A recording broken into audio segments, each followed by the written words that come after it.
buenos días a todos de nuevo y muchísimas gracias a la CAF por esta iniciativa y a Casa de América por acogernos, por la hospitalidad de acogernos. Vamos a dar comienzo a esta mesa redonda que tiene como título Los retos de la medición de la pobreza y la desigualdad para las políticas públicas, la empresa y las organizaciones sociales dentro de esta jornada de pobreza y desigualdad escondida, nuevas formas de medición. Bueno, y como es fácil de intuir, el objetivo de esta mesa es reunir a representantes de los tres sectores, del sector público, del sector empresarial y del sector social, para dialogar sobre lo que hemos escuchado esta mañana. En definitiva, pues de lo que se trata es de cuestionarse los retos que plantean estas propuestas, estos marcos teóricos desarrollados por la OPI, estas herramientas prácticas de medición de la pobreza, tanto para los organismos públicos, que son los responsables del diseño y ejecución de las políticas públicas, de los servicios sociales, sobre todo dirigido a esos colectivos más vulnerables, también a las empresas, porque se les plantean retos de cómo atender de manera diferenciada a esos colectivos y, lógicamente, a las ONGs y organizaciones sociales cuya misión está centrada precisamente en la eliminación de la pobreza y la desigualdad. Y bueno, para animar esta mesa redonda, este diálogo, este conversatorio, como les gusta llamar en Colombia, un conversatorio, pues tenemos a contertulios muy cualificados. A Mireia Barcas y a Martin Burr no les voy a presentar porque ya han tenido ocasión de escucharles. Pero además de ellos dos nos acompaña Soledad Frías, que es la actual directora general de Personas Mayores y Servicios Sociales del Ayuntamiento de Madrid. Es licenciada en Derecho por la Universidad Complutense y forma parte del Cuerpo de Técnicos de Administración General del Estado. Es experta en Dirección y Gestión de Centros de Servicios Sociales de la Facultad de Psicología de la Universidad Complutense de Madrid y máster en Gerontología Social por la Universidad de Barcelona. Joan Subinas, que es licenciado y doctor en Antropología por la Universidad Complutense de Madrid y especialista en Diseño de Investigación Social y Análisis de Datos por el Centro de Investigaciones Sociológicas. Joan además ha trabajado como consultor para diversos organismos multilaterales como el Banco Interamericano de Desarrollo y el PNUD, y actualmente es consultor de Cáritas FOESA, donde realiza investigación aplicada. Y por último a Martí Solà, que es el actual director general de la Fundación Gas Natural Fenosa, es ingeniero industrial por la Universidad Politécnica de Cataluña, del IES, se incorporó a Gas Natural en el 86, desde entonces pues, ha desarrollado su carrera profesional en la empresa de gas natural. El formato que hemos consensuado para este conversatorio, como digo, yo actuaré pues, de moderador, haciendo un par de preguntas a cada uno de los tres ponentes, de los tres invitados, y después daré la palabra a Mireia y a Martín por si quieren puntualizar, comentar o aclarar algún punto.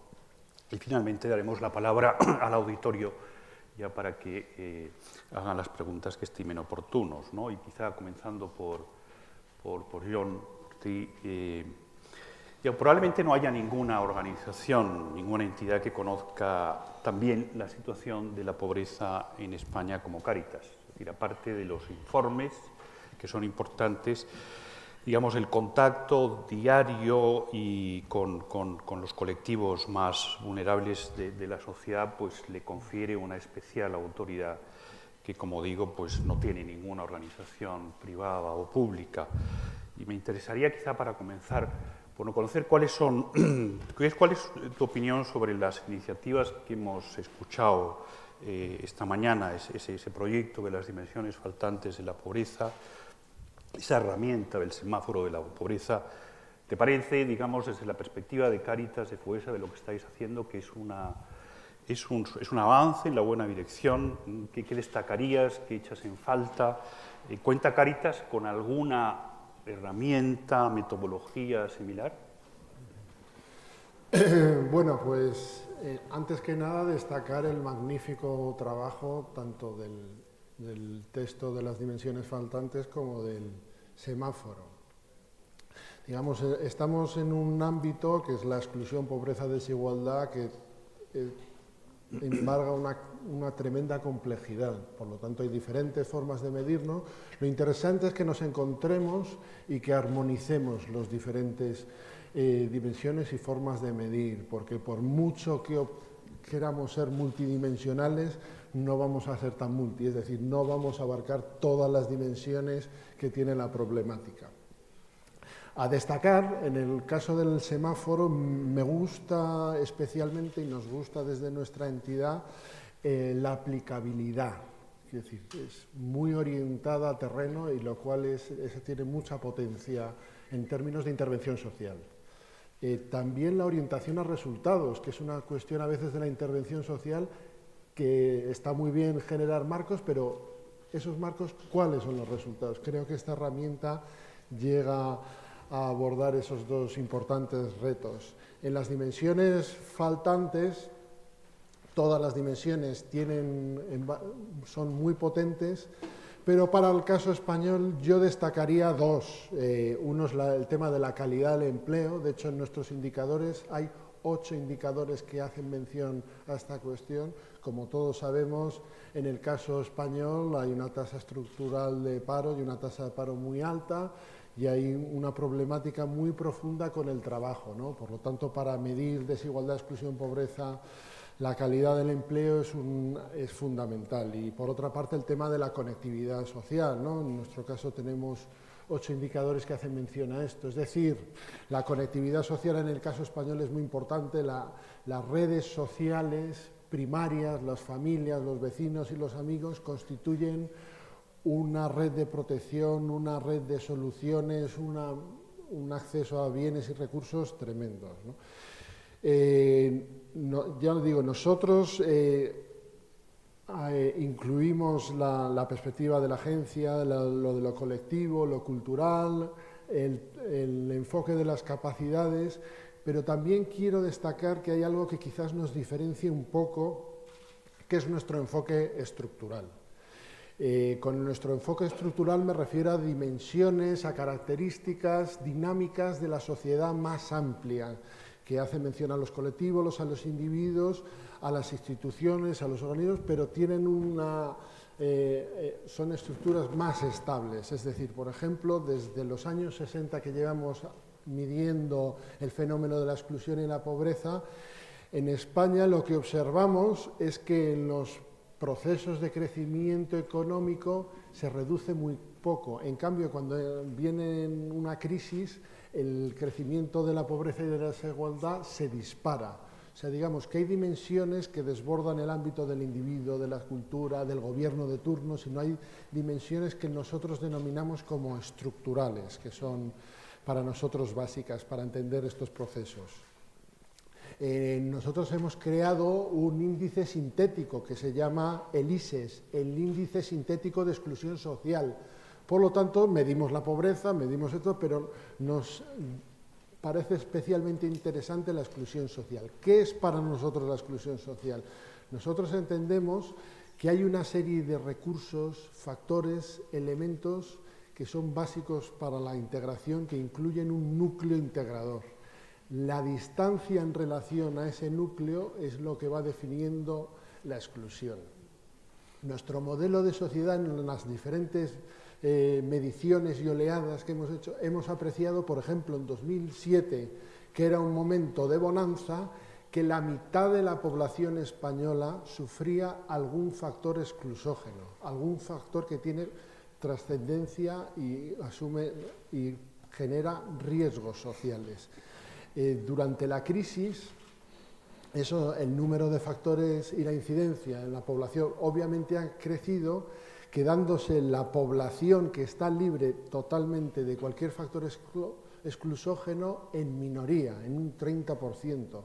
Es decir, vivimos en un momento donde la sociedad está creciendo económicamente, los indicadores mejoran, pero hay en el modelo social, en nuestras políticas, en nuestras intervenciones, en las diferentes dimensiones, hay ciertas debilidades que hace que no atendamos a esos factores estructurales permanentes que no se acaban de solucionar. Es decir, la pobreza en el momento de crecimiento o bien decrece poco o en algunos casos incluso se estanca. ¿Cómo debemos abordar eso? Eso es una de las claves fundamentales. Muy bien.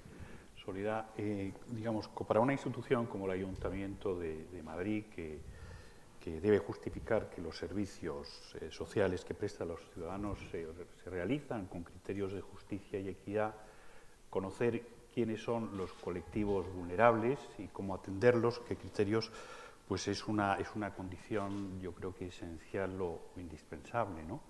Sin embargo, ya vemos a través de lo que hemos escuchado hoy que esas dimensiones de la pobreza varían, se modifican, se enriquecen sobre todo, y a mí me gustaría saber qué herramientas tiene el Ayuntamiento de Madrid precisamente para identificar a esas poblaciones más vulnerables y cómo se ajustan esas herramientas, si es que se ajustan, o esas metodologías a los enfoques que hemos escuchado hoy, de esas dimensiones ocultas que a veces no salen a relucir. ¿Ha evolucionado, está evolucionando el Ayuntamiento a través de todos estos años, ha ido evolucionando, incorporando estos retos?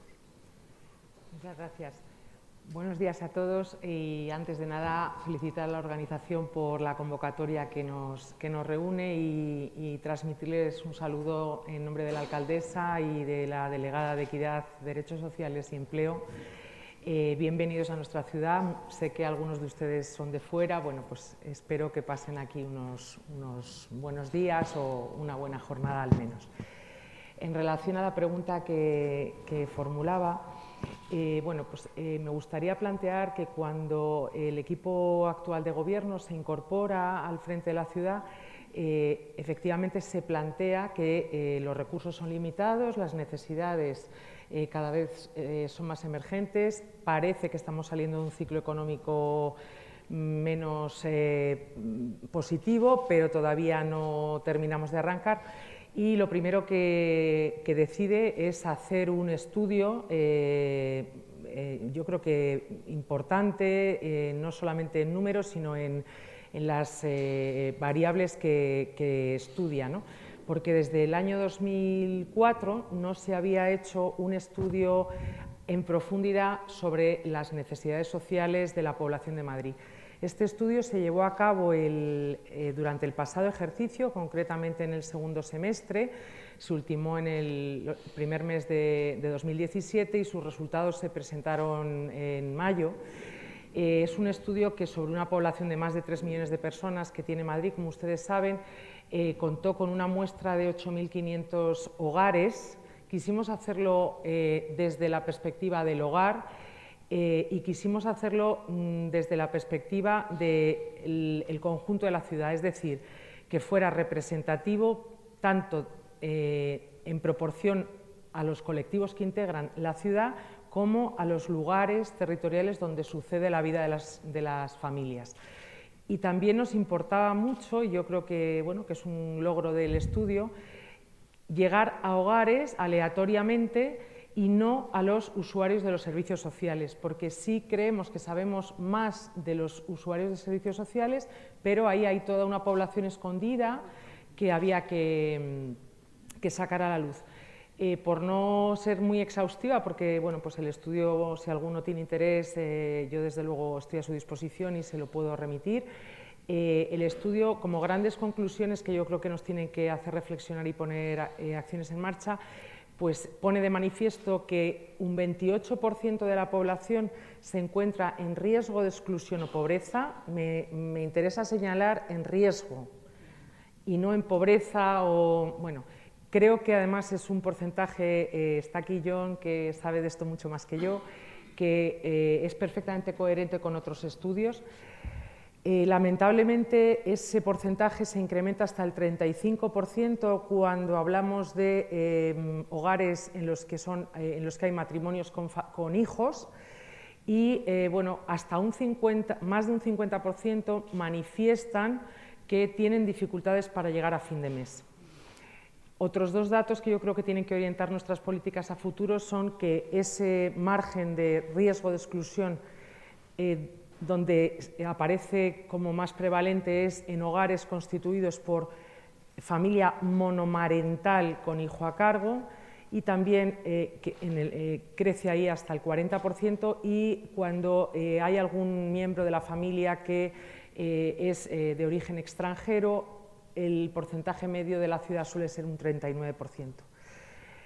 Nos ha dado también, yo creo, grandes claves sobre las diferencias distritales. Sabemos que los distritos del norte y los del sur son distintos, pero se han objetivado esas diferencias, creo que es importante también. Y bueno, pues todo esto lo que hace es poner de manifiesto, como decía John, que hay una serie de problemas estructurales que no se solucionan con la concesión de una ayuda económica meramente. El empleo y la vivienda aparecen como factores muy excluyentes, es decir, la falta de empleo y la falta de vivienda, y ahí sí me gustaría traer a colación la propia denominación del área de gobierno. Hablábamos antes con John, nos hemos llamado de muchas maneras a lo largo de la historia. En estos momentos nos llamamos equidad, derechos sociales y empleo, y no es una cuestión baladí, es una cuestión elegida expresamente por la delegada y por el equipo de gobierno, porque pues queremos trabajar en esa línea. Con independencia de este estudio, siempre en la red social de atención primaria, que es realmente donde sucede la vida o donde sucede la atención a la exclusión social, simplemente por ilustrar, pues en el año 2016 cerramos con más de 400.000 atenciones a ciudadanos diferentes, ¿no? La red cuenta con 36 centros de servicios sociales distribuidos en los 21 distritos. Bueno, pues en todos ellos siempre la concesión de alguna ayuda o de algún elemento, de alguna herramienta de lucha contra esa exclusión es principio inspirador, y yo creo que es cultura organizacional, con independencia de que son un colectivo, el colectivo de trabajadores sociales del Ayuntamiento de Madrid son más de 600 personas, y si a ellos unimos el personal administrativo y otro personal auxiliar de servicios sociales que también atiende a la población, son más de 800, pero les decía que es principio inspirador que la ayuda no se conceda meramente como tal, sino que siempre ha de encontrarse inserta en un diseño de intervención social para trabajar con la familia. De alguna manera, el usuario tiene obligatoriamente que participar en ese diseño, se tiene que hacer corresponsable del mismo, y el seguimiento que pueda hacer su trabajador social de referencia va a resultar clave para que podamos ayudar en algo a salir de esas situaciones. A los trabajadores sociales, de todas maneras, se les apoya con dos herramientas clave desde hace mucho tiempo, que son el baremo, que contempla o que incluye la ordenanza de prestaciones económicas para concesión de ayudas económicas tanto de especial necesidad como de urgencia, y dentro de ellas pues las hay periódicas y puntuales, así como el baremo de necesidad social. Pero sí nos gusta dejar ese margen a la participación del usuario y al margen cierta discrecionalidad al criterio profesional y técnico del trabajador social. Básicamente venimos funcionando así. En colectivos concretos existen elementos de medición o baremos de medición que nos ayudan. Por ejemplo, estoy pensando en las personas mayores. Bueno, pues se objetivan toda una serie de variables que pueden estar incidiendo en cuál es su capacidad o su nivel de autonomía en las actividades básicas de la vida diaria o las instrumentales. Son escalas validadas en todo el mundo, las conocen ustedes de sobra, la Lawton, Bartel, el Minimental. Cuando estamos hablando de los cuidadores, aplicamos antes y después de la intervención la escala Zarit, que también nos va a ayudar a saber qué incidencia ha tenido nuestro proyecto. Y como novedad más relevante, en el último tiempo se encuentra un estudio que hemos realizado el año pasado también, como un estudio piloto que se llevó a cabo en 6 distritos de Madrid, en colaboración con EAPN, con la red EAPN, para testar. Es una herramienta para el diagnóstico de la vulnerabilidad social.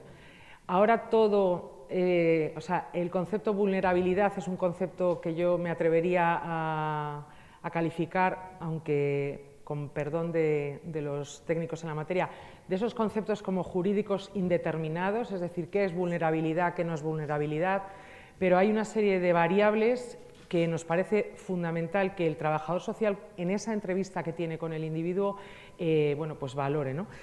Y entre ellas está la situación de vivienda, el estado de salud, los factores estructurales, las habilidades personales y sociales, los derechos civiles y políticos, la situación económica, la situación educativa y formativa, la situación ocupacional y la situación personal y familiar.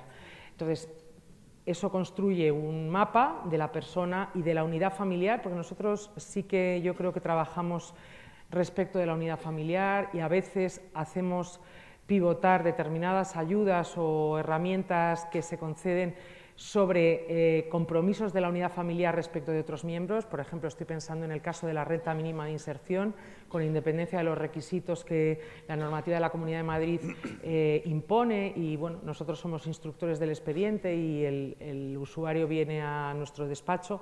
Bueno, pues ahí es muy importante el compromiso de esa unidad, pues de que los niños, los menores acudan al colegio, de que haya una búsqueda activa real de empleo y no solamente de la concesión de esa, o de la percepción periódica de esa ayuda. No me quiero extender más porque tenemos otros, pero bueno, por diseñar un poco el panorama, luego si hay ocasión pues ya les puedo contar más circunstancias. Pero Martí, pasando a la empresa en estos últimos años hemos escuchado mucho hablar de pobreza energética, de vulnerabilidad energética. El año pasado, pues al grito eso de nadie sin luz, pues pudimos asistir a muchas manifestaciones en las sedes de las compañías eléctricas que le hacían responsables de determinados sucesos.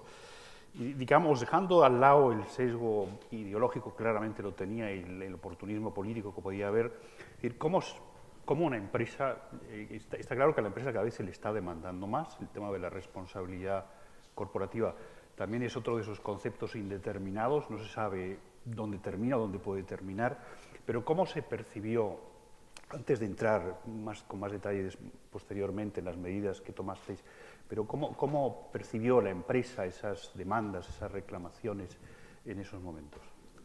Muy bien, pues en primer lugar, muchas gracias al Banco de Desarrollo por la invitación y también por el tema escogido, porque Ana Mercedes nos decía al inicio de que lo que no se puede medir no existe, pero en el management o en la gestión también lo que no se puede medir no se puede mejorar. Entonces, es un tema fundamental que frente a cualquier plan o cualquier acción debemos hacer. Dicho esto, ya yendo directamente a la pregunta, la pobreza energética, que en los últimos años pues, ha aparecido como una nueva cosa, cuando no lo es, porque la pobreza energética ha existido siempre, pero forma parte de la pobreza. Nosotros, y luego si da tiempo, podemos hablar de dónde y cómo estamos trabajando, y nosotros no hemos visto ningún caso en donde solamente haya pobreza energética y no haya nada más. O sea, de entrada, el tema de la pobreza energética es un tema muy complejo. Es complejo y no tiene soluciones fáciles. Aquellos que quieran buscar soluciones fáciles a un problema complejo, ya no la pobreza, en general, ello no existe. Nuestro punto de vista es que aquí tenemos que trabajar conjuntamente administraciones, estatal, local, los ayuntamientos. Tenemos a Soledad aquí que nos conocemos y estamos trabajando juntos ya, pero son los que más información tienen y los que más cercanos están al ciudadano. Y es donde el ciudadano, cuando tiene problemas de este tipo, si no tiene vergüenza y humillación, que ahora hablaremos, es donde primero accede. Pero también las organizaciones no gubernamentales, aquí tenemos a Cáritas, que también tenemos un convenio, estamos trabajando con ellos, hay que trabajar conjuntamente. Y las empresas también tenemos que trabajar directamente en ello. Pero, bien dicho esto, las empresas energéticas no son el problema. ni tampoco son la solución. Y con esto no quiero decir se están evadiendo, no. Y tengo que hablar en nombre de Gas Natural Fenosa, que es a quien represento y lo que conozco. Nosotros queremos formar parte de la solución de la pobreza energética. Queremos formar parte, de hecho, ya desde el año 2014 estamos haciendo acuerdos y convenios con comunidades autónomas y con ayuntamientos. En estos momentos tenemos 20 convenios que inciden a un 94% de nuestros clientes, lo cual quiere decir que estos clientes están protegidos frente al corte de suministro. Depende de los convenios, luego hay que ver cómo se recupera, pero de momento estamos trabajando en este sentido.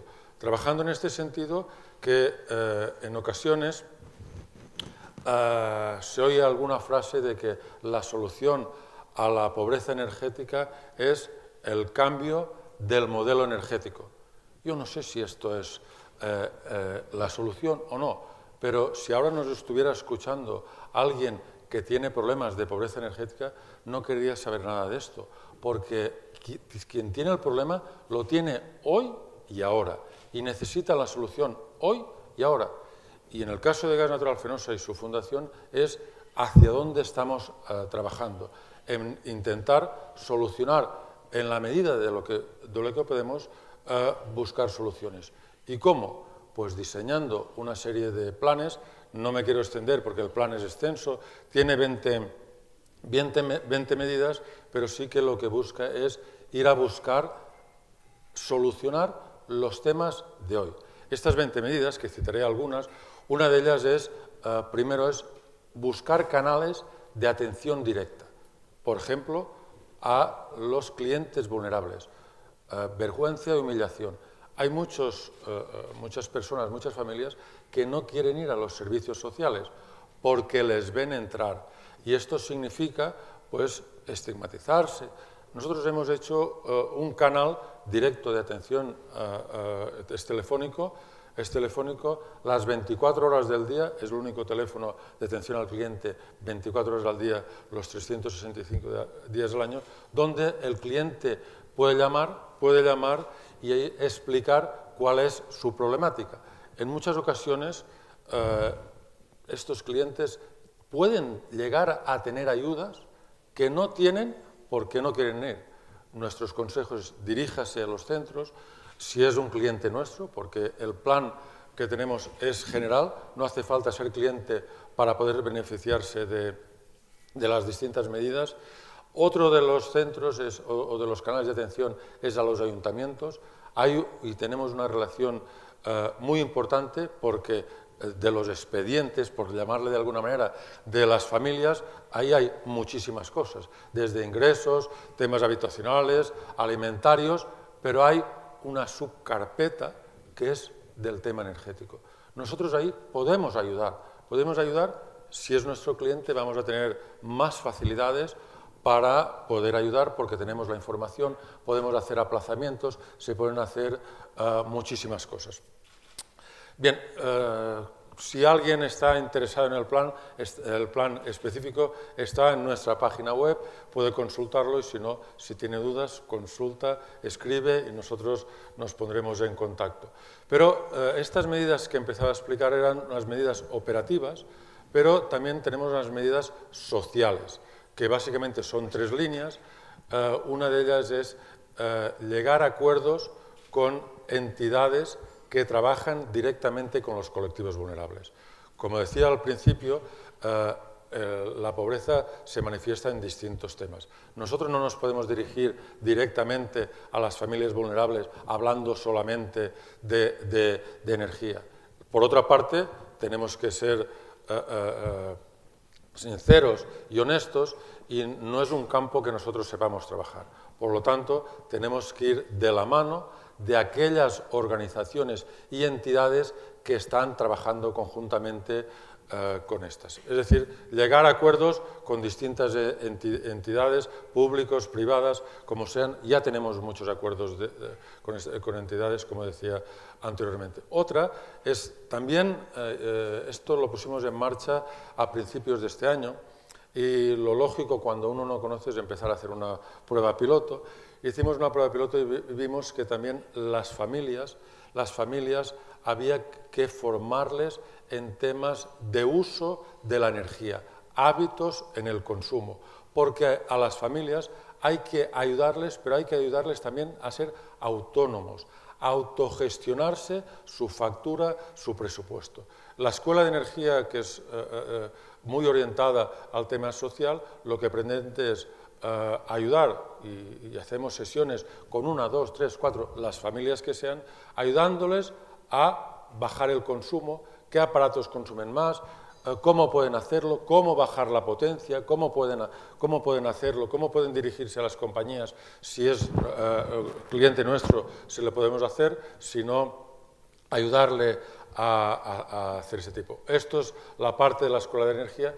Y por otra, estudiando la tipología de estas familias, y Soledad ahora explicaba las familias monomarentales, normalmente parentales, pero también en qué tipo de vivienda habitan. Y normalmente son viviendas con una eficiencia energética muy mala, muy deficiente. Y para ello hemos hecho un libro estudio que ya lo vamos a publicar, pero que existe, pueden acceder a él gratuitamente en nuestra página web, un libro en el que dice cómo mejorar estas viviendas con soluciones de bajo coste. Aparte de la introducción y tipología, porque estudiamos el fenómeno en Madrid, en Barcelona, en Sevilla y en Galicia, para tener un poco las distintas climatologías españolas, establece 77 fichas de cómo hacer medidas de bajo coste en las viviendas para poder mejorar su eficiencia energética. ¿Quién puede hacerlas? Son medidas que no es necesario ni proyecto ni técnico, y algunas de estas medidas se las pueden hacer incluso las mismas familias. Yo no me extiendo más, seguramente que después en el coloquio podemos ir ampliando, pero por respeto al resto de conferencias. Mireia, Martín, no sé si queréis. Quizás me parece interesante los planteamientos que hacen desde distintos ángulos, pues porque bien o desde la sociedad civil o desde el gobierno, desde la empresa, en relación a esa necesidad, uno, de contar con información que te permita planificar y ejecutar tus intervenciones, ¿no? Y un poco la experiencia de OFI ha sido con el índice multidimensional de la pobreza. Se establece como un mínimo de medición que te permite a ti o medir uso energético o de repente calidad de la salud, de la educación, de la vivienda, que te da una base sobre la cual trabajar. Pero un poco esta línea de investigación sobre dimensiones ausentes lo que pretende es abrir el espectro de medición y entender la pobreza como un tema mucho más complejo que simplemente medir condiciones materiales, ¿no? Entonces, me parece interesantísimo un poco lo que ustedes están haciendo, y creo que de alguna manera el reto tiene que ver con cómo utilizamos de manera selectiva ciertas dimensiones que son aplicables a los casos que consideramos. Usted señalaba, por ejemplo, cómo sentir vergüenza de ir a un lugar donde vas a tener un servicio muchas veces restringe la capacidad de respuesta de una persona ante esa realidad. Yo creo que básicamente de lo que se trata es como de abrir la consideración de nuevas dimensiones que te permiten entender esa complejidad que significa la pobreza y poder tener de alguna manera elementos que una vez conocida esa realidad te permiten intervenirla de cierta manera, ¿no? Sí, realmente muy interesante lo que están mencionando. La Iglesia Católica es muy consciente de dos realidades. El problema estructural, es decir, el sistema está organizado contra los pobres. Pero también trata de rescatar que la unidad de análisis sea la familia. Entonces, no es y no son como contradictorios. El enfoque estructural, para que sirva, tiene que ser desde la perspectiva de la familia. Porque si no es desde la perspectiva de los economistas. No que quiero faltar el respeto a ningún economista, pero necesitamos tener la variable económica de la pobreza. Acaba de salir un libro muy bueno de Martín Ravalión, que era el ex director de pobreza del Banco Mundial, que realmente explica todo el tema. Entonces, se puede hacer, es como yo mencioné, la política estructural de bancarización y de salud financiera. ¿La salud de quién? ¿De los bancos o de la gente que está endeudada y no puede dormir de noche? Entonces, Te he caído, perdona. se puede... Bueno, sí me mencionó. Con respecto al esfuerzo del municipio, la multidimensionalidad no es solamente que hayan muchas dimensiones, sino la contraparte de la trabajadora social, activada, es realmente partícipe de su salida. Por eso nosotros estamos estableciendo incentivos a nuestras trabajadoras sociales con dinero y premios a cuántas familias saca de la pobreza. Nosotros tenemos toda una estructura de premios e incentivos increíbles. Premios a la familia para superar su vulnerabilidad, premio a la trabajadora social por cada familia que supera la vulnerabilidad y premio a los supervisores de las trabajadoras sociales. Entonces, todo un incentivo, así como hay sistemas perversos en las áreas sociales, de que como que más dinero viene al departamento cuanto más pobre hay en todo el mundo. ¿Cómo podemos dar la vuelta y pagar a los funcionarios públicos o a los extensionistas agrícolas de los ministerios de agricultura por cada agricultor que deja de ser agricultor pobre? O sea, es un sistema de incentivos. Y con respecto al tema de pobreza energética, usted mencionó justamente que no existe la pobreza energética. El problema está en que su casa es ineficiente, en que no tienen idea de que tienen que apagar las luces cuando salen de la casa. O sea, el problema está en otro lado. Entonces, cuanto mayores indicadores tengan, y ahora con la tecnología, esa información que está en su página web puede incluso ludificarse para que las familias reciban premios por resolver ese tema. Pero creo que todos estamos hablando de la misma cosa. Como dije al principio, la tecnología en manos de las personas vulnerables, puesto que todos tienen Facebook. Estuve hablando con Cristóbal Buarque, el creador de Bolsa Familia y Bolsa Escola en Brasil, de las transferencias monetarias condicionadas, y me decía: Martín, vos estás loco, ¿cómo nosotros en el gobierno vamos a tener 40 millones de planes familiares de 40 millones de familias brasileñas? Es decir, no, cada familia tendrá su propia, pero ¿quién va a elaborar? Y ella, pero ellos no son capaces, súper capaces. Son súper capaces, sí, porque tienen Facebook y tienen teléfonos. O sea, si nosotros podemos utilizar el nuevo paradigma tecnológico a favor de las familias pobres para lograr un concepto que a nosotros nos gusta, que es activar. La misma persona o la misma familia inactiva o desactivada es un peso hacia abajo. Pero esa misma familia activada es capaz de por sí sola prácticamente salir. No sé si puedo... Sí, por supuesto. Sí, bueno, simplemente quería matizar el tema de la estructura.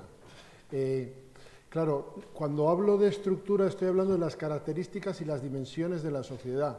Por ejemplo, etimológicamente estructura proviene de un término del latín que es structus. Structure quiere decir la relación de los diferentes elementos que existen en un edificio.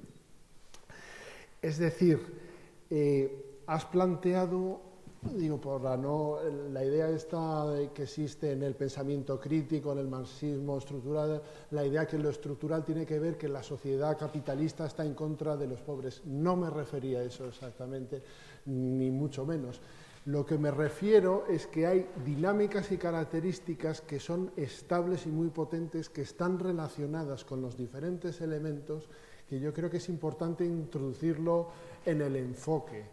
Quiero decir, el problema, por ejemplo, del paro no es un problema del gobierno de turno, sí, en parte, el gobierno de turno tiene una responsabilidad, y sí es verdad que el individuo, si tiene mayor interés por encontrar trabajo, también es importante, y sí también la cultura de un barrio por encontrar trabajo, pero estoy hablando de elementos más estables que hacen mención a la relación de todos estos, y eso hace que el paro, nosotros, para España, tener un paro del 11% es un éxito económico en este momento. Pero todo ese paro se lo dices a Bélgica o yo que sé, a Alemania y es una catástrofe. Entonces, quiero decir que hay elementos estructurales que nosotros lo introducimos en nuestro relato, que consideramos que es muy relevante incluirlos. Al igual que es muy relevante incluir esa dimensión colectiva, individual, cultural. Lo que pasa que ahí sí que hacemos una advertencia, es decir, no olvidemos que hay dinámicas y hay dinámicas que son estructurales, estables, características dinámicas que existen y son previas al gobierno actual de Mariano Rajoy, cuando yo nací, etcétera, etcétera. Entonces, hay que trabajar en los diferentes niveles. Nosotros hacemos encuestas de hogares, trabajamos en la familia y nuestro planteamiento es de la doctrina social de la Iglesia porque somos Iglesia. Pero quiero decir, queremos también atender al nivel individual, al nivel colectivo y al nivel estructural e intentamos abordar todos esos niveles. A la hora de construir nuestros indicadores, pues nuestros indicadores van dialogando con las diferentes perspectivas y ya lo adelantaba, esto es un tema complejo y aquí no hay varitas mágicas, no va a venir alguien a decir, no, yo tengo la varita mágica de medición y de intervención y con esta varita mágica se soluciona, no. Lo que me estoy refiriendo era más al enfoque y más en la forma de abordar y bueno, me parece muy enriquecedor este debate que me ha dado pie a matizarme y a escucharme, simplemente era eso.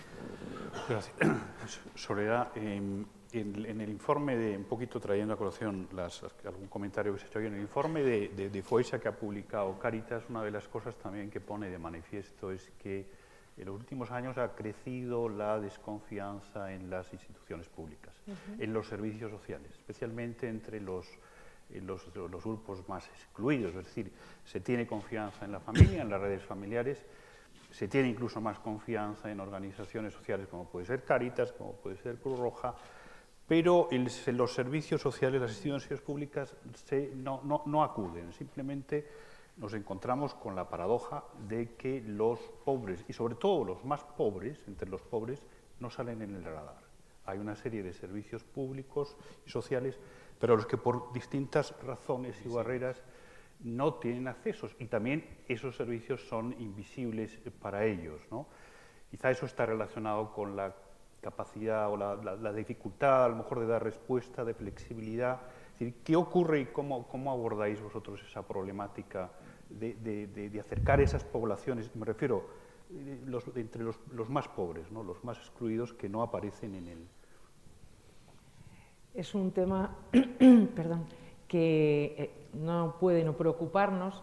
Lo que pasa es que yo matizaría quizá bueno, esa perspectiva que desde luego el informe FOESA es un informe serio del cual bebemos todos y es cierto, pero también es cierto, uniendo con algo que planteaba Jon en su primera intervención, que a pesar de la aparente mejoría del sistema, nosotros, al menos por ejemplo en el tema de las ayudas económicas, hemos experimentado cómo entre el 2015 y el 2016 hemos podido conceder casi un 14% más de ayudas, o sea, El año 2015 cerramos con 19.800 ayudas económicas de distinto tipo y el 16 se cierra con más de 22.000 ayudas.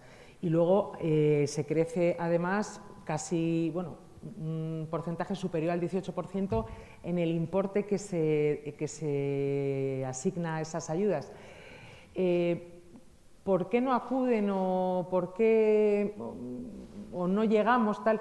Bueno, hay una parte de la población muy reticente a lo que se le ofrece desde la administración y eso, bueno, pues yo lo tengo que decir y reconocer y a la vez me tiene que servir de reflexión. Tenemos determinadas poblaciones en Madrid en concreto, que, bueno, que también tenemos en otras ciudades grandes, que no aceptan el tipo de recurso, el tipo de ayuda que se les está ofreciendo.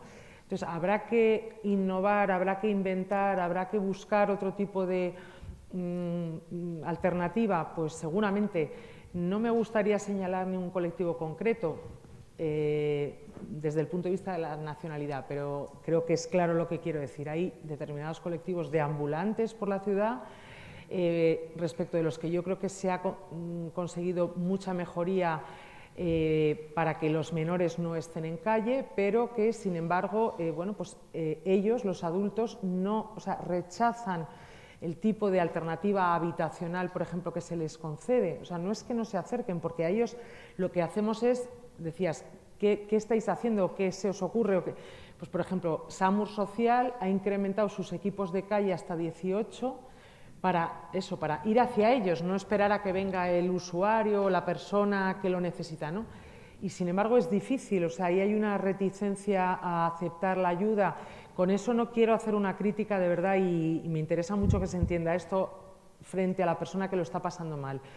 Quiero simplemente dejarlo sobre la mesa porque es un cuestionamiento que tenemos ahí, o sea, tendremos que buscar nuevas alternativas y luego tenemos otra serie de realidades que también nos tienen que hacer pensar y que yo creo que le están haciendo pensar a toda Europa, porque cuando uno va a otros foros internacionales pasa lo mismo. Toda la población que viene escapando de la guerra y del hambre y que viene buscando asilo, buscando refugio, bueno, tenemos un gran porcentaje que también rechaza otra serie de recursos que desde el Estado se le ofrecen. Y bueno, y firma su carta de renuncia y continúa viaje, ¿no? A pesar de que le dices no vas a encontrar y además con bueno, pues los famosos dublineses que llamamos, ¿no? Te van a devolver, ¿no? Y vamos a tener que volver a acogerte aquí si es que tú quieres. Ahí estamos trabajando no es un tema municipal, no es un tema local, es un tema de otra índole, de otra competencia, en concreto estatal, pero a mí cuando se habla de personas no me interesa nada de quién es la competencia, me interesa darles solución. Estamos trabajando para que les den una segunda oportunidad para poder acceder al sistema. Bueno, y luego hay problemas estructurales como el empleo, que en 6 meses no se resuelve, pero no se resuelve para un nacional, con lo cual, cuando menos, para un extranjero. Entonces, claro, a los 6 meses esa persona sale del circuito normal, por mucho que le des una ayuda para un alquiler. Estamos ahí, o sea, es un debate que desde luego es totalmente pertinente que lo plantees, ¿no? Pero vamos, creo que no nos queda, o sea, lo que sí que me gustaría decir es que intentamos ser proactivos, no nos quedamos en los despachos esperando a que vengan, porque sabemos que ahí hay toda una población. Por eso quisimos hacer el estudio aleatorio en hogares y en poblados, o el recuento nocturno que se hace cada 2 años, se hizo, bueno, pues tanto en poblados ya más asentados, como puede ser Gallinero o una determinada zona de Cañada Real, como en la calle, ¿no? O sea, sí nos interesa mucho intentar encontrar soluciones para esta gente a la cual no estamos sabiendo, pudiendo, consiguiendo dar respuesta, ¿no? Nos preocupa mucho REMI, Renta Mínima de Inserción, 16.000 perceptores en Madrid, 19.000 en la Comunidad de Madrid. ¿Qué pasa ahí cuando la media de permanencia como perceptores 3-4 años? ¿No quieren buscar trabajo? ¿Qué pasa? Tendremos que revisar los procesos porque a lo mejor lo que es disuasorio es me ofrecen un trabajo, es de poco tiempo, si me dan de baja, luego hasta que me vuelven a dar de alta. Ahí estamos también analizando los procesos, ¿no? Porque ahí sí que creo que tenemos cierta responsabilidad como administraciones. Sí. A mí me parece que lo que plantea es súper interesante, porque de alguna manera estamos hablando de las poblaciones más marginadas, ¿no? Y básicamente ahí hay unas prefiguraciones psicológicas que yo creo que hay que tomar en cuenta para poder intervenir como con más acierto, porque a lo mejor puede ser parte de lo que tiene que ver con vergüenza y humillación, pero a lo mejor también tiene que ver con, muchas veces encontramos que la dificultad de participar en un programa tiene que ver con la variable de autonomía, es decir, la valoración propia que yo hago a dar la respuesta adecuada a mi problemática, pero a mi manera, ¿no? Y hemos encontrado que en poblaciones más excluidas, en condiciones de mayor deprivación, la autonomía es una variable crítica. Y muchas veces hay que hacer como un proceso educativo, porque básicamente yo puedo creer que yo puedo dar la respuesta, pero a lo mejor nada más alejado de la realidad que esa capacidad de dar respuesta, y pasa el tiempo y el problema se agrava, ¿no? Entonces, yo sí diría que en esas poblaciones específicas considerar estas dimensiones puede ser de mucho interés, porque de repente nos brindan un ángulo que no estamos considerando, y a lo mejor considerar el apoyo psicosocial o la atención desde otro punto de vista puede aligerar la capacidad de incidir en esa problemática, ¿no? Pero es interesante ver cómo a medida que hay mayor exclusión, las dimensiones psicológicas tienen pesos mucho mayores de lo que logramos percibir, y muchas veces ponemos la solución en un hecho muy concreto, pero no lo acompaña la capacidad psicológica de ese individuo dar respuesta, o familiarmente, ¿no? Entonces, pero bien interesante lo que señala. Solo un apunte que me ha venido al oírle, ¿no? Bueno, me gustaría poner dos ejemplos que creo que van en la línea, ¿no?, de apoyar la autonomía o de devolver al individuo un mayor crédito en sí mismo, ¿no?, porque ahí hay todo también un tema de autoestima. Tenemos buena experiencia con programas de mediación intercultural, es decir, la población excluida acepta, cree mucho mejor al que percibe como más igual. Entonces, ahí hay programas de mediación intercultural en poblados como Gallinero, como Cañada, con la población romaní, y también en SAMU Social para la gente sin hogar. Y luego, bueno, pues estamos ya teniendo una cierta buena experiencia, y va a ir a más, con un modelo diferente de atención a personas sin hogar, que no es el modelo de escalera. Yo creo que hay poblaciones para todos los modelos, o sea, no vale cualquiera para todo, pero bueno, pues hemos empezado a trabajar más en serio, poco a poco, pero bueno, se va a ir incrementando el parque de viviendas en este sentido, con el modelo Housing First, que en el fondo es decirle a la persona sin hogar, bueno, pues tienes tu casa, yo te voy a acompañar, pero tú ya tienes tu espacio, ¿no? Entonces, bueno, eso, admite mucho debate, ¿no? Porque, bueno, mucha gente diría, yo estoy mucho peor, llevo aportado mucho más al sistema y ahora va usted y le da una casa a este señor que, bueno, pero es un modelo que estamos teniendo, empezamos muy poco a poco, con 6 viviendas, luego con 20, con tal, se va a ir incrementando el parque, y es un modelo basado en la autonomía, en una mayor confianza a priori en el sujeto en exclusión, ¿no? Sí, una última pregunta antes de dar al público el turno, pero Martí, un cliente, si no le gusta un servicio y lo está pagando, lo que hace es cambiar de empresa o protestar. Una de las problemáticas que tenemos con los pobres, aquí tenemos una expresión en España que decimos al pobre lo que le den. Y es una expresión un poquito fuerte. Yo creo que ese es uno de los problemas, es decir, es básicamente que no tiene esa fuerza que tiene un cliente. Esta es una pregunta un poco que va dirigida a todos, es decir, hablamos mucho de pobres, hablamos mucho de pobreza, pero hablamos poco con los pobres. Es decir, se les pregunta muy poco su opinión. Mi pregunta, ¿qué podemos hacer para hablar menos de pobreza, menos de los pobres y más con los pobres? ¿Qué cosas tienen que cambiar? Y ya damos al público, quien quiera contestar, esto es para todos. Para redondear, este encuentro que estamos haciendo acá es un esfuerzo de la CAF, de su unidad de innovación social. Es decir, la CAF está diciendo, bueno, necesitamos tener un laboratorio de experimentación, de prueba y error, no todo sale bien, pero si estamos estáticos, eso seguro que no vamos a cambiar. O sea que el municipio está buscando nuevas cosas, es riesgoso políticamente, uno se equivoca y tiene un costo altísimo, es complicado muchas veces asignarle un rol protagónico a los pobres, da a entender como que entonces el Estado se desentiende, es también riesgoso, hay muchas cosas, pero lo que sí tenemos que hacer todos, empresas, gobierno, sociedad civil, ONG, es permanentemente buscar la verdad, no estar satisfecho. Nosotros estamos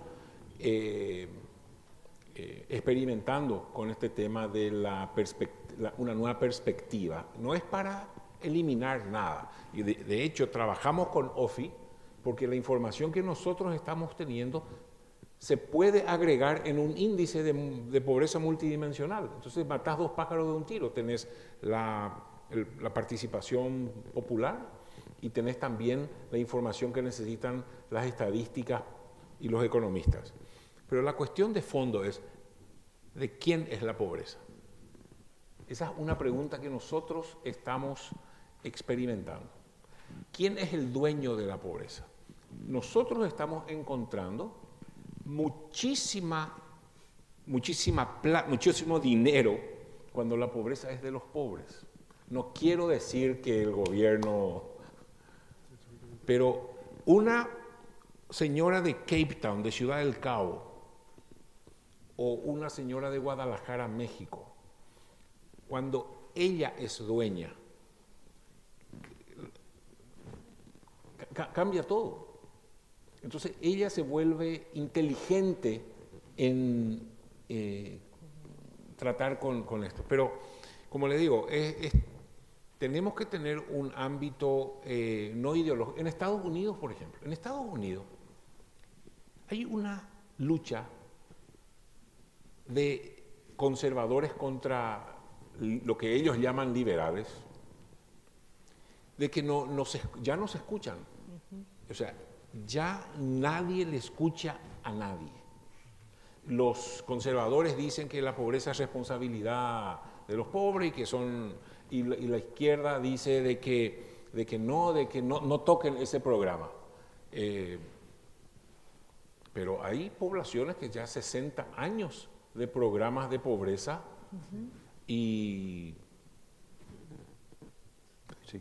Entonces, en los últimos meses yo he conversado con líderes indígenas de mi país y con líderes afroamericanos de Washington, D.C., que me han dicho la misma cosa. Incluso me sorprendió. El negro de Washington y el indígena de Paraguay que me digan la misma cosa. Me dicen, no tenía idea qué necesitaba mi pueblo. Yo como líder trataba de interpretar las necesidades de mi pueblo, pero yo no sabía cómo consultar con ellos, no sabía cómo darles protagonismo. Y me dice el dirigente indígena, yo no sabía que habían 380 familias con graves problemas dentales. Y el dirigente negro de Washington me dijo, yo trataba de hacer huertas orgánicas en los patios baldíos de Washington, D.C., pero como nunca supe cómo preguntarle a la gente quién quería comer esas verduras orgánicas, me encontré con que hacía huertas orgánicas y justamente la gente no pobre, que sabe que hay que comer comida orgánica, era la que venía a comer. Y los pobres negros iban a comer comida enlatada y pizza qué es lo que pizza congelada, qué es lo que... O sea, él mismo no sabía. Entonces, nos falta muchísimo que aprender. Creo que todos tenemos que reconocer que nos falta todo, pero estos diálogos nos sirven para aprender, ¿no? Sí, estoy absolutamente de acuerdo. De hecho, creo que bueno, la perspectiva, ya digo, de la agencia es fundamental, la perspectiva de las capacidades es fundamental. Hay que intentar encontrar cómo vamos interviniendo y los diferentes actores, cómo nos vamos coordinando y cómo vamos armonizando nuestros planteamientos. Porque claro, a mí lo que me interesa de la multidimensionalidad es no venir yo a decirle, no, la multidimensional es esto, esto, esto, y yo soy el que la aplica mejor. No. La multidimensionalidad siempre hay que pensarlo no desde la perspectiva del yo, desde el individuo, de la persona, sino la perspectiva es algo colectivo que lo vamos construyendo entre varios. Yo puedo ser todo el expertise que sea, hacer tesis, hacer no sé qué, pero esto no es una cuestión, esto es una cuestión social que yo necesito los aportes y tu experiencia, necesito sus aportes y tu experiencia y unirlos todos, porque esa es la forma de trabajar. No tanto llegar el político de turno, el técnico de turno, yo tengo la varita mágica, no es tanto eso. Pero eso más es cambia de país a país, y de efectivamente, etapa histórica donde está el país, o sea que... Vale, ya está. ¿no? Pues si queréis, abrimos el turno de preguntas en el público. Yo no veo nada, o sea, está oscuro aquí. Si alguien levanta la mano, por lo menos que grite, pero aquí hoy veo una mano levantada ahí. Perfecto, pues sí, por favor. Hay dos. Sí. Hola, buenos días. Mi nombre es Monserrat Quinzán y trabajo para una consultora de desarrollo de proyectos sociales y económicos en Latinoamérica, B2L. Bueno, antes de nada agradecer a todos los ponentes la intervención que han tenido porque, aparte de complementaria, interesantísima e ilustrada con experiencias que son realmente bonitas. Les felicito y mucho ánimo para seguir adelante. Mi pregunta se dirige al mundo corporativo, al representante de Gas Natural Fenosa, enlazando un poquito con lo que ha sido un nudo conductor de esta exposición, que es la necesidad de adaptarse a las circunstancias y a las condiciones reales sobre el terreno, pie a tierra, y ver cómo viven las comunidades sobre las que actuamos. Y yo pienso que además la representante del ayuntamiento lo ha expuesto muy bien, ¿no? Los esfuerzos que está haciendo la administración local en este caso y cómo llegar, ¿no? Yo quisiera preguntarle ¿cuáles son las políticas? Una empresa multinacional como es Gas Natural Fenosa, con una presencia importante en Latinoamérica, creo que ustedes tienen bien diseñado un plan más allá de lo que es la responsabilidad social, sino un plan de acción concreto. ¿Cuál es el plan que tienen ustedes diseñado para intervenir en las diferentes comunidades donde están presentes en Latinoamérica? En concreto, ¿cuál es el plan de acción? ¿Cuál es su estructura organizativa? ¿Y qué están desarrollando allí, ¿no? Porque las políticas entiendo que se adaptarán. Mi segunda pregunta es para el representante de Cáritas. Yo creo que todos sabemos que el tomar la familia, entiendo la posición de la Iglesia Católica como unidad de análisis, y además es que es una unidad que responde a la realidad, como muy bien exponías, es la familia la que está sustentando en muchos casos las situaciones de mayor vulnerabilidad y de mayor dolor social, ¿no?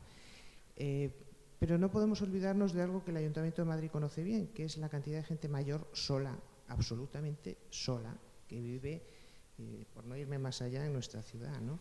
En Galicia, de donde procedo, es casi el 40% de la gente que supera los 65 años, que es una barbaridad, ¿no? Entonces, bueno, quisiera el comentario breve para no extenderme más sobre estas dos cuestiones, y la cuestión concreta es ¿qué hace Cáritas con este colectivo, ¿no? Es decir, ¿cómo interviene aquella gente que no tiene, por no tener nada, ni familia, nada? Gracias. Muy bien. Mire, evidentemente Gas Natural Fenosa tiene una presencia importante en Latinoamérica. Entonces, la Fundación nos caracterizamos por no hacer un plan global y este plan trasladarlo a todos los países, porque entendemos que esto no funciona, porque en cada país hay una serie de necesidades, aparte donde estamos como negocio en determinadas áreas, pues en un mismo país puede ser diferenciado. Entonces, tenemos programas muy diferentes. Yo le pondría algunos ejemplos de cosas que estamos haciendo, pero si usted está interesada, nuestra memoria anual especifica país por país cuál es la actividad, por una cuestión de tiempo. Pero me voy, por ejemplo, México, tenemos un programa que le llamamos Impulso para tu negocio. Ellos en México le llaman plomeras porque está dirigido a personas, plomera es instalador, y está dirigido a que personas que están en riesgo de exclusión social, especialmente señoras, puedan encontrar un trabajo. Entonces, ¿qué se les enseña en este plan, en este curso? Pues hacer trabajos de gas, de electricidad, de agua. Tenemos un laboratorio en la que les acreditamos para que luego puedan ir a empresas, bien sea la nuestra o otra, y aquí poder trabajar. Este es un ejemplo, pero algo similar tenemos en Brasil, donde en las favelas, que por cierto tenemos una escuela, ahora hemos tenido que dejar de trabajar en la escuela porque es la zona, seguro que lo habrán oído en las noticias, que había un proceso de pacificación que se ha vuelto atrás y la seguridad de los empleados y de los profesores no está garantizada y nos hemos tenido que ir a otro sitio para hacer algo muy similar a lo de México, pero ampliado a otras labores, como puede ser ayudar a saber cómo funciona lo mínimo de microinformática, que es introducir unos datos. Porque si alguien quiere ir a trabajar de portero de una fábrica, si le hacen introducir, ¿usted qué conocimientos tiene? Cero, muy difícil va a encontrar trabajo. En este sentido, otra es ayudarles a encontrar trabajo en las cocinas, en el sector turístico. En Argentina tenemos un proyecto que es que las personas, especialmente señoras, puedan hacer cosas que luego puedan vender en los mercados. Este es un poco así, a vuela pluma, los distintos programas que tenemos en los distintos países. Hay muchos más, pero no puedo explicar un plan porque son adaptados a cada una de las zonas de los países. ¿He contestado? Bueno, me parece absolutamente pertinente la pregunta y me parece especialmente interesante. Para responderte primero me voy a remitir a nuestro análisis y perspectivas de 2017, que es una encuesta que hemos hecho para medir la situación social de los hogares. Porque digamos, hemos hablado de unidad, la familia nos interesa, pero nosotros hablamos de los hogares, más que las familias, que tienen un matiz diferente. Entonces, intervención en los hogares es la clave. Lo que encontramos es que es verdad de lo que nosotros hablamos de la red de seguridad de círculos de protección, las instituciones, etcétera, etcétera, y vemos que el círculo de protección más potente en la sociedad española son las familias y las redes primarias de atención social. En un 70% los encuestados responden que esa es su principal ayuda y resorte frente a los riesgos sociales. Pero también nos encontramos, paradójicamente, que hay más de un 26% que no disponen de esa red social. Esa nos preocupa especialmente. Esa situación de anomia, de falta de red social, de falta, porque digamos que no nos centremos todo. La familia también la entendemos también su red social primaria, cuando hablaban de la conectividad social, ese espacio que te genera bienes relacionales y capital social, que no es una abstracción, sino simplemente necesito información de cuánto cuesta el pan, y necesito información de cómo está esto, información básica que vas utilizando en tu día a día para poder tener unas condiciones de vida mínimamente dignas. Hay un colectivo que por debajo de los umbrales de pobreza, que también carece de eso. Por eso digo que lo de la conectividad social es uno de los puntos importantísimos que nos interesa para medir la pobreza. Entonces, yo te podría hablar de multiplicidad de programas dirigidos al perfil que me estás hablando. Pero hay una cuestión que también voy a decirte que es especialmente importante, que es la idea de crear comunidad. Y ahí yo creo que Cáritas puede sacar bastante pecho. Es decir, generar redes sociales en los municipios, en los barrios, en las Cáritas parroquiales. Ahí sí que Cáritas tiene no solo un recorrido, sino un saber y una experiencia importantísimo. Esa forma de crear comunidad, que a veces es invisible, consideramos también que es una forma de intervención social importantísima, que a veces a la hora de medirlos en los indicadores es más complicado, pero tiene una repercusión directa como círculo de protección, como forma de evitar situaciones de riesgo y de peligro social graves. Ya por ahí antes una pregunta.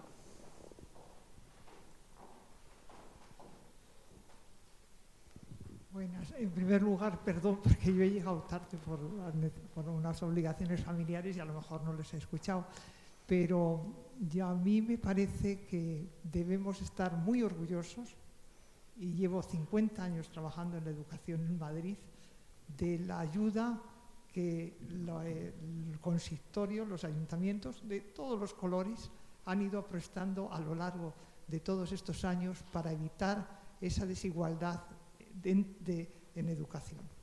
Desde los programas de asentismo escolar, donde se crean figuras como el policía tutor, que poca gente a lo mejor lo conoce a nivel de calle, pero que desde el punto de vista educativo nos ha dado un resultado enorme, porque ha hecho que muchos niños y en edad escolar, y meto la edad escolar, estén por la calle y no estén controlados. Gracias a los policías tutores están controlados. Las actividades extraescolares que se dan en la mayoría de los centros públicos y algunos concertados con dificultades de las familias económicas han hecho, primero, que todos los niños, todos, reciban una serie de conocimientos que la familia a lo mejor no se los puede proporcionar por falta de formación o porque no tienen tiempo.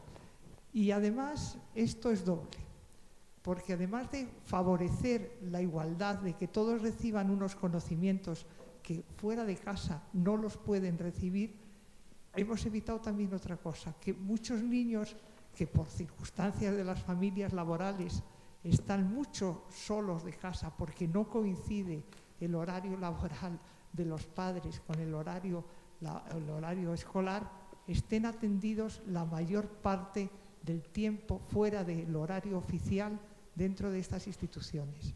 Aquí tienen un papel fundamental la creación de figuras como los técnicos de educación, las asistentes sociales, las coordinaciones de los técnicos de educación de las diferentes juntas con los centros. Y además de esto, favorece otra cosa, que la mayoría de los niños que asisten a las escuelas hoy en Madrid capital no suelen pasar hambre, porque por lo menos una comida la tienen asegurada, bien porque tienen becas de la comunidad, bien porque tienen becas del ayuntamiento, o bien porque a través de las asistentes sociales de los ayuntamientos y está en distritos muy humildes o con muchas necesidades se van solucionando. Y ya otro paso que se ha dado, y que claro, todo es insuficiente, pero otro paso que se ha dado muy positivo es abrir los centros escolares, a determinados centros escolares, en periodos de vacaciones, en vacaciones. ¿Por qué? Porque de esta manera, primero, los niños están atendidos dentro del centro mientras los padres trabajan, que no coincide el horario laboral. Y en segundo lugar, porque reciben una alimentación que a lo mejor en casa no lo reciben.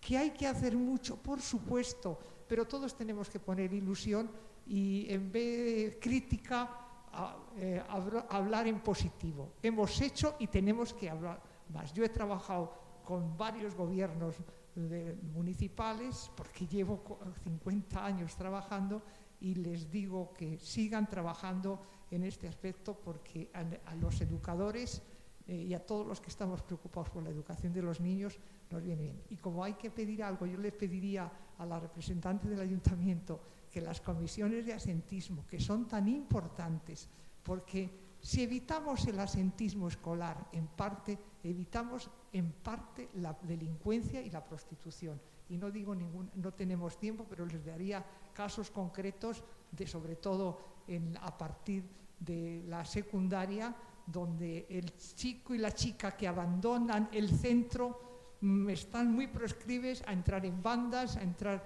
en esto. Pero he sido miembro de varias comisiones de escolarización, de asentismo, presidenta, y veo un problema, que es la lentitud en resolver muchas veces los problemas por la excesiva burocracia que tienen. No es que no trabaje la gente que trabaja en las comisiones, no. Es que hay muchos procesos, son muy largos, y muchas veces se pasa un curso escolar y no hemos resuelto el problema. Por lo demás, agradecer. A Cáritas también le tengo que agradecer. Yo he sido inspectora 40 años en Madrid Capital y le tengo que agradecer porque también gracias a Cáritas, casos muy urgentes que se nos han presentado de niños que viven en unas condiciones muy malas o niños que necesitan una protección, siempre hemos recurrido, y yo siempre, cuando he hecho informes, me han sido favorables. Es que a veces no se conoce lo que se hace, y se hace mucho más de lo que normalmente el público conoce y se conoce. Y lo mismo digo de determinadas ONGs. Muchas gracias por organizar esto, y yo les pediría que, por favor, en el plano de la educación sigan trabajando, porque evitamos, la educación es el mejor medio para evitar las desigualdades. Muchas gracias. Bueno, pues muchas gracias. Antes de dar, no sé si queda alguna pregunta más, pero antes de dar la palabra a Ana Botero para que cierre oficialmente las jornadas, agradecer de nuevo a todos su presencia en estas jornadas, a Casa de América por la gentileza de ofrecernos este auditorio, y desde luego a los invitados por el diálogo y el debate tan intenso y rico que hemos tenido, y que ya se ve que tiene mucho largo recorrido, al que yo despediría con un aplauso.